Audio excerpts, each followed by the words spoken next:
What's up, it's Jan back at it again with another nerdy bookish video. This is gonna be my most anticipated releases for March 2024. Alright, we are filming in front of this crappy background instead of my bookshelves because I have a dog now, so this is where I can lock myself in without interruptions. We're gonna make it quick. I don't have too many that I'm anticipating or planning to purchase, really. I'm trying to cut down on my spending other than the book subscription boxes that I already have, maybe a couple books here and there. Let's just say my March book haul is not gonna be as big as my February one because getting a dog is not cheap and it was kind of a little spontaneous. A couple of these I already have on hold at the library. We have 9 books to talk about that I'm excited about in March. If you're new here, there's going to be a variety of genres because that's what I read. I'm also going to be using Goodreads as my lovely little assistant as usual because I don't know what I'm talking about. We're going to do it in publication order, and the first book I want to talk about is Murder Road by Simone St. James, which I actually just got in my Book of the Month box. I love Simone St. James writing. I love The Sundown Motel and Broken Girls. The Book of Cold Cases was kind of a miss for me, but I am interested in reading her backlist as well, but after this one, because this one sounds pretty interesting. It might be dual timeline too, maybe not, I don't know. I'm not gonna read the entire synopses for every single book, don't worry, I'm not that person, but I'll give you the gist, you know? And also some of these, maybe I just went based on the cover or the author and like I didn't even read the synopsis, so we find out together. It's a fun little game. So for this one, a young couple finds themselves haunted by a string of gruesome murders committed along an old deserted road. July 1995 apparently is when it takes place, which is cool. Love a 90s novel. April and Eddie have taken a wrong turn. They're looking for the small resort town where they plan to spend their honeymoon, but they find a hitchhiker. Oh, and then the hitchhiker gets into their car. First of all, why? I don't know. I would never pick up a hitchhiker. That's just me. Even if Joey insists on it and feels really bad, I would never. They see blood seeping from her jacket. The hitchhiker dies at the local hospital, and then the couple becomes prime suspects. It says there are unexplained murders that have happened along this road for years. The cops finally have 2 witnesses who easily become their only suspects. The couple does some investigating on the town, try to clear their names, and it might be something supernatural. So that sounds like a fun little time. Driving at night scares the fuck out of me, especially in like roads with no street lights. When I lived in Indiana for college, there were a lot of those, and I was always terrified because I've watched and read too many horrors and thrillers, so this should be hopefully a little bit spooky. That one comes out March 5th. Did I say that already? Another one that comes out March 5th. It's one of my most anticipated because I'm gonna continue the series regardless, but it's a spin-off series, and did I like the first one? No, it was highly disappointing. But I'm still gonna read this, but I'm gonna get it from the library this time. The Prisoner's Throne by Holly Black, the sequel to The Stolen Heir, which did make it on my most disappointing of last year, I believe. Oh, it's only a duology? Beautiful. Beautiful. So this is in the Cruel Prince trilogy world, Elfheim, if you are unaware. I'm not going to go into it because it is a sequel, but basically we follow Prince Oak, which is one of the main characters' little brother from the main series. He's like all grown up now, and he met this other girl who was the main character in The Stolen Heir. I'm not even going to bother rereading The Stolen Heir. I'm just going to go off of whatever my brain decided to grasp onto, which is probably little to nothing, but we're just going to move on and hope it's better than The Stolen Heir. Another one on March 5th is another YA book called The Poisons We Drink by Bethany Baptiste. This is one where I saw the cover and saw that it was a Black author, and I was like, okay, let's add it to the list. But I have no idea what it's about. In a country divided between humans and witchers, Venus Stoneheart, ooh, what a badass name, hustles as a brewer making illegal love potions to support her family. That sounds fun. I love like apothecary potions type of books, like The Lost Apothecary. Such a good book, in my humble opinion. Oh, an enemy's iron bullet kills her mother. She's trying to keep her little sister safe, and there's a powerful Grand Witcher, the ruthless head of her coven, who offers Venus the chance to punish her mother's killer. She has to pay a steep price for revenge. The cost: brew poisonous potions to enslave DC's most influential politicians. Ooh, that's fascinating. Okay.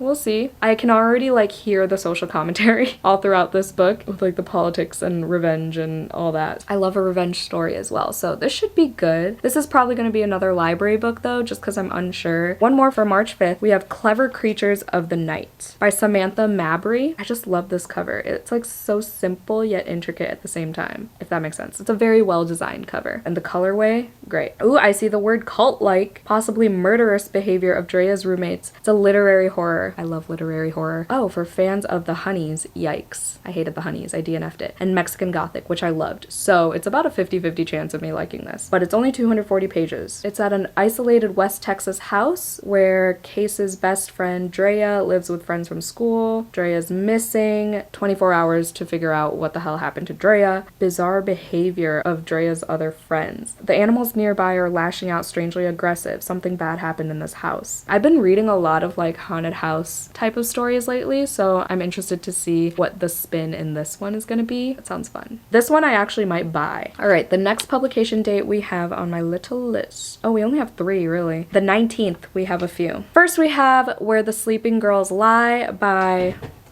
oh no! Cheeto! Where Sleeping Girls Lie, sorry. By Farida Abike Iyemide. I am so sorry, I butchered that. But it's the author of Ace of Spades, which I love. I've said this before, but it's like a 400+ YA thriller, right? That I read on my phone, and I hate reading on my phone. I don't know anyone who likes reading on their phone. I finished it and loved it regardless. I gave it 5 stars and then I bought myself a physical copy. But this is another like dark academia thriller, YA contemporary mystery, which are iffy for me. But usually BIPOC authors do it well, and the fact that it's dark academia, maybe that'll save it for me. Plus, Ace of Spades was really fucking good. A girl new to boarding school discovers dark secrets and cover-ups after her roommate disappears. Really, I didn't need anything else, but it just seems like your classic dark academia where people get murdered at a school and someone tries to figure it out. But let's see if we can find the twist. The most popular girls in school are known as the Unholy Trinity. That's interesting. She's dealing with grief from the many tragedies in her family. A student's found dead. Secrets lurk. Yeah, it's very vague, but I'm still interested to see what's up. I love this cover. There's something about it that's just so eerie, like the drips of the head and then the bird on her eye. I'm excited. This one I might buy as well. Also on the 19th, we have Expiration Dates by Rebecca Searle, who wrote One Italian Summer as well as In 5 Years. I enjoyed both of those. I liked One Italian Summer audibly, surprisingly. So I'm gonna give this one a shot. I also have another one of her books called The Dinner List, which I haven't even touched since I bought it years ago, but I am willing to try this from the library once again because they weren't like 5-star reads. Every time Daphne meets a new man, she receives a slip of paper with his name and a number on it, the exact amount of time they will be together. That's all I needed to know. I love that premise. I don't know what I would do in that situation, so I'm interested to see what this character does because that's like heavy information, you know? Like how do you even... I've read something similar to this, and I'm not going to say the title because I don't want to spoil anything because that's part of the twist of the book, and I liked where it went, so we'll see how this goes. I'm like iffy with books about like time and fate, like knowing fate and knowing how things end inevitably. I don't know, there are some that intrigue me, like The Measure by Nikki Ehrlich. That one I've been wanting to read for over a year now. It's really hit or miss, so we'll see about this one because I do plan on reading this one soon. The next book I want to talk about is called The Divorcees, but I also just saw this randomly. It's by Rowan Beard, and I just like how like old schoolish the cover looks. The color blocking, the simple, like it looks like a painting. The fact that she has a book in her hand. This is also under 300 pages, comes out on the 19th. It says, Lois Saunders thought marrying the right man would cure her loneliness, but as picture perfect as her husband is, she is suffocating in their loveless marriage. In 1951 though, unhappiness is hardly grounds for divorce, except in Reno, Nevada. I think I used to say Nevada and then got corrected to Nevada. Then I just feel like I'm saying Nirvana. She meets a mysterious friend and there's something... Lake Forest, Illinois? Shut up. That's where Joey was born. That's fucking weird. I mean, this isn't like one of the top priority books, but I haven't heard about this book pretty much anywhere in terms of like anticipation, so I'm interested to see. I feel like it might be a book of the month pick, or maybe not. I feel like it gives that vibe of like a book of the month add-on.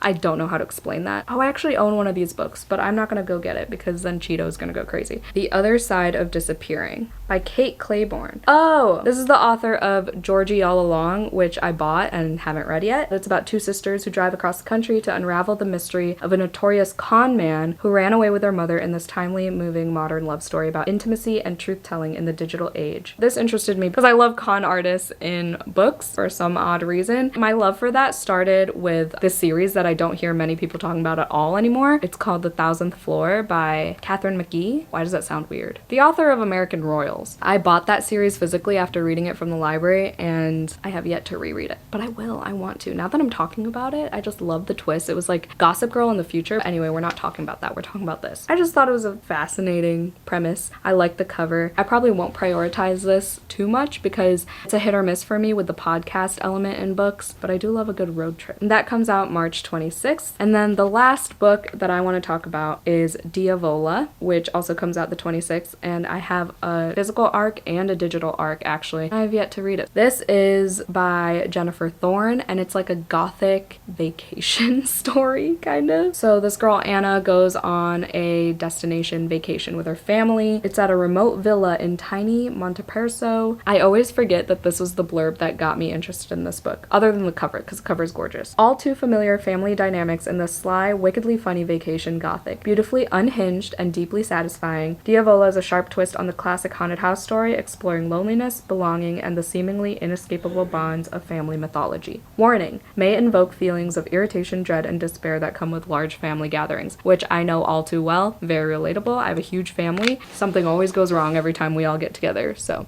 that should be a fun one. Every time I read the synopsis, I'm like, okay, I'm gonna read this right away. Those are all 9 of the books that I'm really excited for March, and I'm prioritizing more than other releases, I guess. Let me know if you have arcs of these and have already read it, or are also anticipating these, or let me know what you're anticipating in March so I learn some new titles as well, if you want to. Otherwise, if you made it to the end of this video, let's put the road emoji in the comments down below to represent Murder Road. Like, just like a street emoji. If you can't find it, then like a street sign emoji, whatever. Road, street, whatever, in the comments down below. Thank you so much for watching. I hope you had a vampy day. Don't forget to do some self-care, and I'll see you in my next video. Bye!